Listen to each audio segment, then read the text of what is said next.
हाँ जी, good evening students.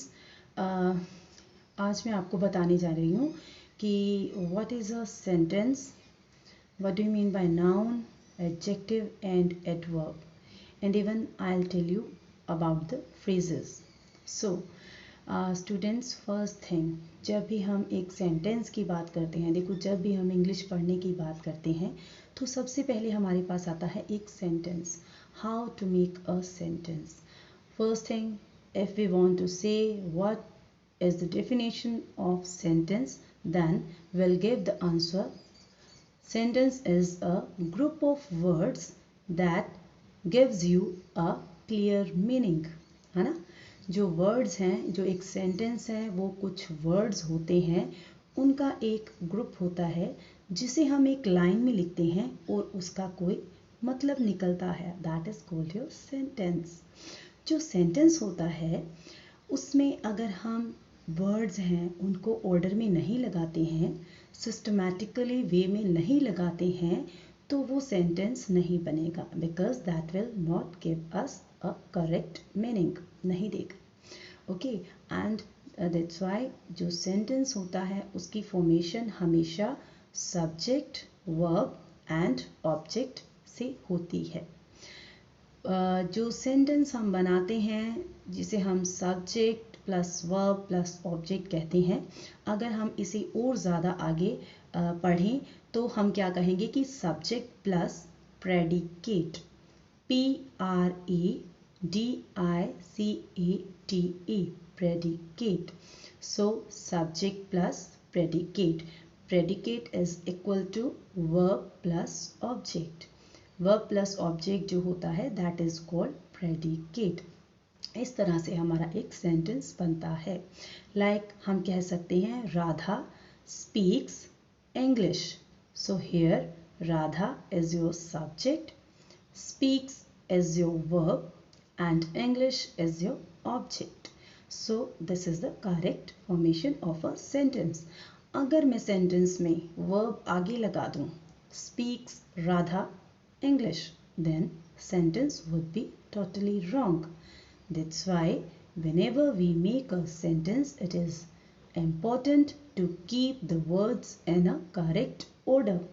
So, Radha speaks English. Radha पहले आएगा, then speaks आएगा, then आपका English आएगा. इस तरह से आपका sentence बनता है. Then जो आपका noun होता है, देखो जो नाउन होता है, नाउन क्या होता है, किसी भी पर्सन का, जगह का या फिर किसी भी चीज़ का जो नाम है, that is called your noun. Like we can say name of a person, name of a place, name of a thing is called noun. So जैसे कि अगर हम नेम ऑफ अ पर्सन कहते हैं तो Radha, Swami, any name like Parveen, Parveen हो गया, बलजीत हो गया, हीना हो गया, मेघा हो गया, all these are the names of persons. So ये कौन सा नाउन हो जाएगा, पर्सन का नाम वाला noun. And then if we talk about the noun, है ना, for the thing, then we can say pencil, comb, okay, shampoo, and your we can say mirror, wash basin, all these are noun which relates to things.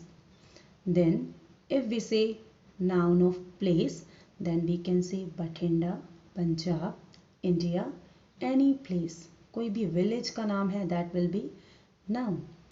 So students, I think आपको noun तो अच्छे से clear हो गया होगा. जिस भी चीज़ को हम नाम से पुकारते हैं that is called noun. Dog, cat, ball, each and everything.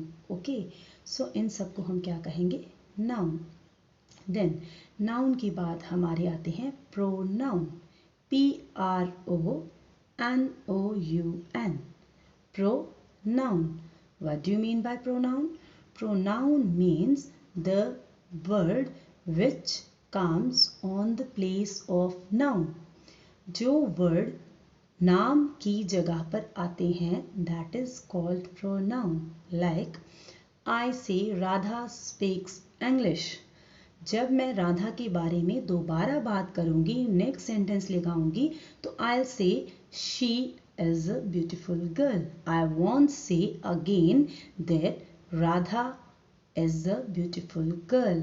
हम किसी भी चीज़ के बारे में एक बार नाम लेके उसके बारे में बोलते हैं, देन हम सेंटेंस प्रोनाउन से बनाते हैं. ओके, फिर हमें अब क्या बोलूँगी, she. So she is pronoun. She and he are the two pronouns which we use for the noun, जो कि person के लिए है. it लग जाता है thing के लिए. they लग जाता है THEY, they, when you are talking about the persons who are in group, then you will use they. अगर लड़का है वो सिंगुलर है तो हम ही बोलेंगे, लड़की है तो वो सिंगुलर है तो हम उसे शी बोलेंगे. लेकिन अगर हम we are talking about the people in a group, then we will use they, THEY, they as your pronoun. It use होगा जब हम किसी चीज़ के बारे में बात कर रहे हैं, है ना. Like I have a book, it has many pages. तो बुक के बारे में बात कर रहे हैं तो इट लग जाएगा. सो नाउन हो गया हमारा क्लियर, प्रोनाउन हो गया हमारा क्लियर. अब हम आएंगे वर्ब पे. VERB, जिसे हम क्रिया भी कहते हैं. वर्ब क्या होता है, जो भी सब्जेक्ट काम करता है, that is called your verb. Like Radha speaks English. Radha is your subject, speaks is your verb, English is your object. So here speaks, Radha ने क्या काम किया, बोला. राधा इंग्लिश बोलती है. सो राधा ने जो काम किया, that is speaks. That will be your verb. The work done by subject is called verb. जो काम सब्जेक्ट ने किया, that is called verb. Then our next word is adjective. अब एडजेक्टिव और adverb, two words are there, जिनमें बच्चों को बहुत ही ज़्यादा प्रॉब्लम रहती है कि what is the difference between adjective and adverb. But students, if you clearly try to understand the difference between these two words, then open your copy and write down. Like there's a sentence, she is a beautiful girl, or we can say Radha is a beautiful girl. Here underline beautiful. अगर आप beautiful को underline करेंगे, आपको पता चलेगा कि beautiful कौन है, राधा. एंड राधा क्या है, नाउन. अगर हम शी लिखेंगे तो वो प्रोनाउन बन जाएगी. तो एडजेक्टिव का मतलब क्या होता है कि a word which qualify noun और प्रोनाउन. वो वर्ड जो कि नाउन या प्रोनाउन के बारे में कुछ अच्छा या बुरा बताती है, तो हम उसे क्या कहेंगे, adjective. Like she is a greedy lady, है ना, वो ग्रीडी लेडी है, तो क्या बन जाएगा, शी. यानी हम शी के बारे में बात करें कि वो लालची है, तो लालची would be your adjective. I think you know the concept. आपको समझ में आ गया है कि एडजेक्टिव क्या होगा. whenever we qualify a noun or a pronoun, that would be your adjective. Like my mother is a kind lady, so kind is your adjective. Okay, and you can make lots of sentences. आप sentences बनाइए, comment box में डालिए कि आपको adjective clear हुआ कि नहीं. Then come to the adverb. Adverb देखिए अपने आप में word क्या कह रहा है, add verb.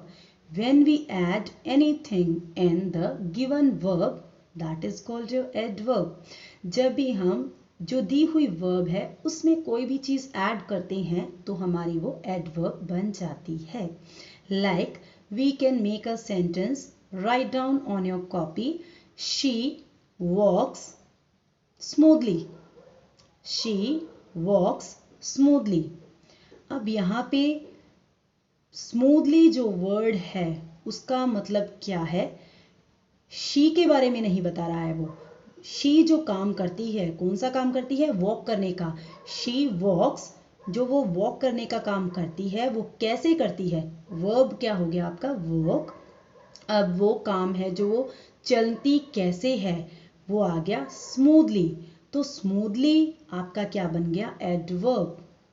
ओके, वर्ब के अंदर क्या ऐड हुआ, स्मूथली, कि वो चलती है, कैसे चलती है, स्मूथली।